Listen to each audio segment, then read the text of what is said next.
Alam mo ba kung kailan mo makukuha ang East-East SS pension mo ngayong Oktubre 25 at narinig mo na ba ang usap-usapan? Tungkol sa ikalawang trans na may dalang magandang balita? Hindi ito, si Smith, totoong may opisyal ng inilabasang ACE tungkol sa schedule at mga pagbabago sa pensyon ngayong buwan. At kung isa ka sa milyong-milyong pensyado sa Pilipinas, mahalaga na malaman mo ito ngayon na bago pa mahuli ang lahat.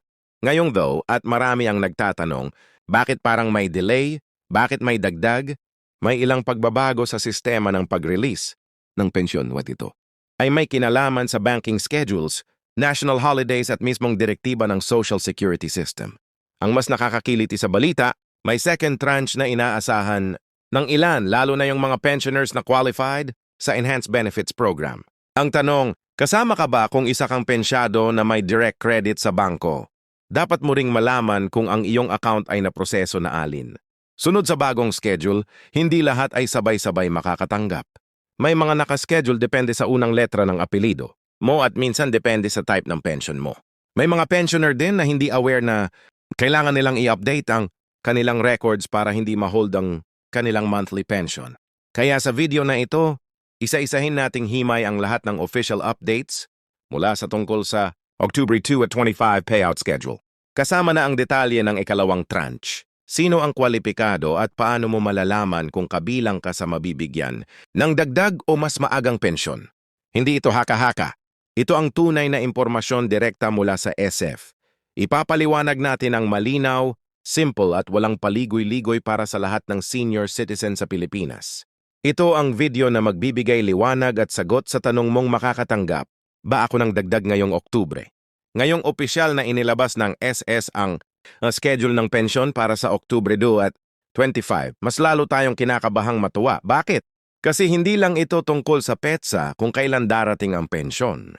May mga dagdag na detalye na kailangan nating himain para malaman kung anong eksaktong pagbabago ang dapat nating asahan. Una sa lahat, linawin natin ang isang malaking tanong. Totoo bang may second tranche na good news para sa ilan sa atin? Ang sagot, pero hindi para sa lahat. Kaya dapat pakinggan mo ito ng buo para malaman kung sakop ka o kung may kailangang ayusin para hindi ka mahuli sa benepisyong dapat ay matagal mo nang tinatamasa. Ngayon, simulan natin sa bagong schedule.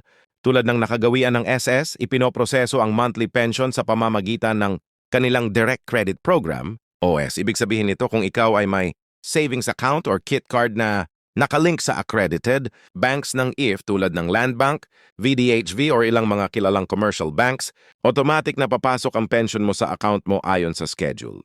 Pero hindi lahat sabay-sabay. Nahahati ito batay sa unang letra ng apelyido ng pensioner. Halimbawa, kung ang apelyido mo ay nagsisimula sa letra G hanggang E, mas maaga kang makakatanggap kumpara sa mga nasa bandang BH hanggang IH. Kaya kung nagtataka ka kung bakit ang kapitbahay mo ay may pensyon na pero ikaw ay wala pa, huwag kang mag-alala. Normal lang iyan. Parte ng sistema, pero heto ang twist. Ngayong Oktubre may mga pensioner na nakakatanggap ng dagdag. Hindi ito random na regalo o paminsang bonus. Ito ay bahagi ng second tranche ng Enhanced Benefits Program na unang inilunsad nung ikaw pero patuloy na ina-apply ngayong taon. Kung matatandaan mo, may mga naging panukala sa loob ng SS na i-recalculate ang monthly pension ng mga retires na matagal nang hindi nabibigyan ng adjustment. Isa ito sa mga dahilan kung bakit ang ilang seniors ay biglang may natanggap na mas mataas na halaga o dagdag sa kanilang regular na pensyon. Ngayon, sino-sino ba ang kwalipikado sa second TR? Yun na, it's I para sa mga retirees na nag-apply ng pensyon bago ang taong 2000. Sila ang mas matagal nang umaasa sa at sila rin ang isa sa mga grupong tinuturing ng ahensya na higit na nangangailangan ng dagdag. Pero hindi lang yun, kasama rin sa mga kwalipikado ang mga pensioner na nakabase sa minimum monthly pension at hindi pa nakakatanggap ng anumang form ng increase mula sa nakaraang taon. Kaya kung ikaw ay tumatanggap lamang ng AD o 2,000 kada buwan, mataas ang chance na ikaw ay kasama sa binibigyan ng dagdag na transa pang mahalagang bagay.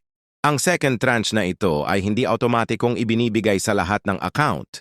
Kailangan updated ang record mo. Kung may discrepancy sa iyong personal information tulad ng maling birthday, hindi updated na address, or hindi nakalink ang tamang bank account, posibleng ma-hold ang pension mo. Kaya ang SF mismo ay nagbigay ng paalala. Siguraduhin na updated ang record mo. Pwede mong gawin ito sa pinakamalapit na S-branch or kung text sa Savvy ka, gamitin ang iOnline portal para i-update ang impormasyon mo. Mas madali na ngayon kumpara dati at hindi mo na kailangang pumila ng matagal. Kailangan lang ng active email address at valid kapag nagsa-sign up online. May mga nagtatanong din bakit may ilan na hindi pa rin natatanggap ang pensyon nila hanggang sa ikalawang linggo ng buwan. Maaaring maraming dahilan. Isa na rito ang banking holidays. Kapag ang scheduled release ay tumapat sa weekend or national holiday, automatic na nakupost po ito sa susunod na working day. Isa pa kung may technical issue sa bangko mo. Halimbawa ay nagbago ka ng account number o nagsara ang branch ng bangko mo. Maaari ring madelay ang disbursement.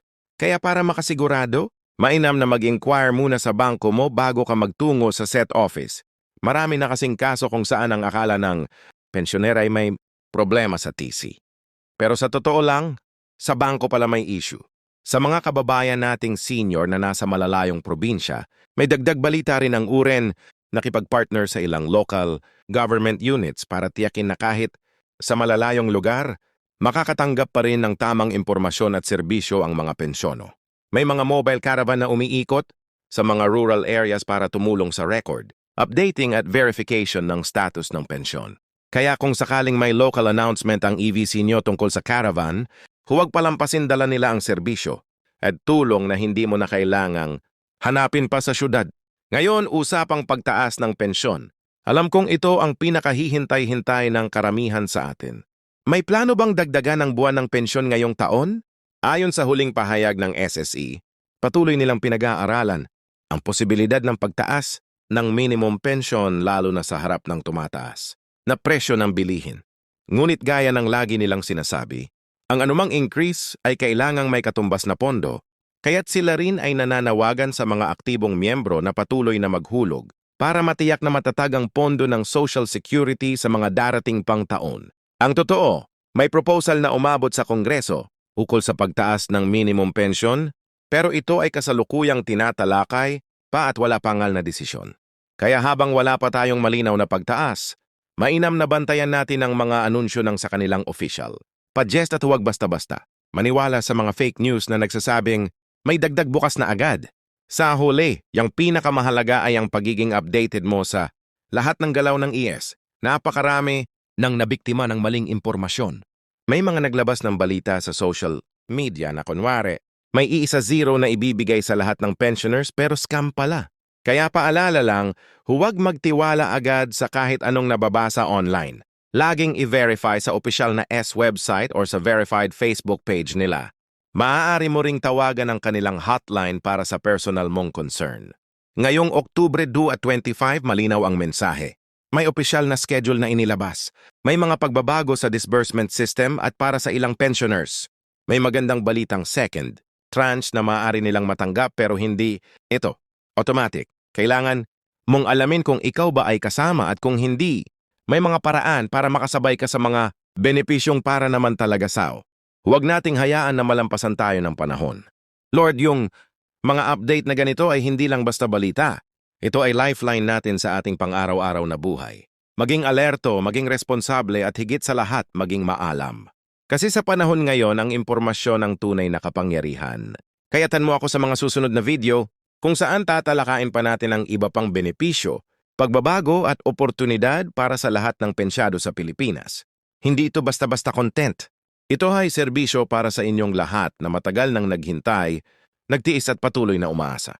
Kung nagustuhan ninyo ang video na ito, suportahan ninyo ang aming munting pagsisikap sa pamamagitan ng pag-subscribe sa PH Pension Update. Bawat linggo may bagong content. Magkita-kita tayo sa susunod.